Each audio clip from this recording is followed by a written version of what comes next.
But here's the problem. More than 600 days ago, the American people entrusted House Republicans with the gavels in the committees. It's easy to see why. After nearly 2 years of an unchecked Biden administration, the country was reeling. On their watch, the nation endured grim milestone after grim milestone. The highest gas prices ever recorded, the worst inflation in 4 decades, 12 major cities with new homicide records, an unmatched illegal immigration crisis. At every turn, radical Democratic policies either created the issue or actively impeded the solution, or both. Everyday Americans drafted House Republicans to protect them from these harmful policies and provide a check on the White House. This is a duty the majority takes very seriously. Indeed, that's why we're meeting today. Sometimes it seems that President Biden can't even put a sentence together, but the administrative state we're assured that he oversees continues to churn out reckless left-wing policies. What's more, his presidency still emboldens his enablers. Together, their agenda imperils everything from the sanctity of the vote and Title IX to the availability of effective and affordable home appliances. In keeping with what we were hired to do, House Republicans are advancing measures meant to protect our country from the rash and untimely destructive policies of the left. President Biden welcomed an invasion at the southern border. From his rhetoric to the over 60 destabilizing executive actions he has taken since he took office, every corner of the world took him up on the opportunity to enter our nation illegally. The numbers don't lie. Since the president entered office, there have been more than 9 million illegal immigrant encounters nationwide. That doesn't include the almost 2 million known gotaways who evaded apprehension on President Biden's watch, more than the previous decade combined. For context, May marked the 39th straight month where monthly illegal encounters were higher than even the highest single month in the Trump administration. To add insult to injury, President Biden released nearly 5 million illegals into the country and is openly talking about a plan to reward their fellow lawbreakers with amnesty. His choices are shameful, but not surprising.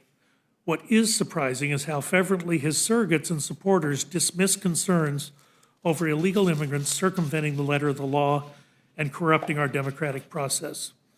The president and his enablers have been asking Americans to reject the evidence before their very eyes a lot. And this one is no different. And the evidence that non-citizens register to vote and illegally cast ballots in federal elections is substantial. The National Voting Rights Act, enacted in 1993, requires states to provide a federal voter registration form at the time an individual applies for a driver's license or for state benefits. In some states, non-citizens, including illegal immigrants, are eligible to receive their driver's license and public assistance, meaning non-citizens have undoubtedly been provided voter registration forms in these states, and they've been registering. For example, Pennsylvania admitted just a few years ago that it had inadvertently allowed over 10,000 non-citizens to register to vote, and a Georgia audit found that more than 1,600 non-citizens had attempted to register. Alarmingly, this doesn't stop at registrations. In 2011, Fairfax County, Virginia, discovered over 278 non-citizens on the voter roll and learned that 117 of them had actually illegally voted in Virginia elections. Additionally, over the past decade, several different Arizona counties reported finding hundreds of non-citizens on the voter rolls and determined that some of them illegally voted in federal elections.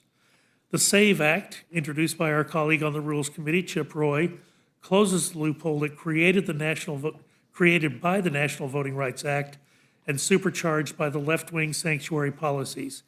It requires a proof of U.S. citizenship to register an individual to vote in elections for federal office. Anyone who believes in safeguarding our democratic processes from illegal foreign influences should vote in favor of H.R. 8281. This administration's radicalism also threatens Title IX, which has protected women and girls' access to educational opportunities for more than 51 years. In April, the White House released an unlawful Title IX rule that, 1, ignores a Supreme Court ruling, and 2, strips students and educators of their rights And finally, enshrines in the law the left's ongoing war against parents. Since Title IX's enactment, female participation in high school sports has grown more than 1,000%, and collegiate sports more than 600%. Their radical actions threaten this progress.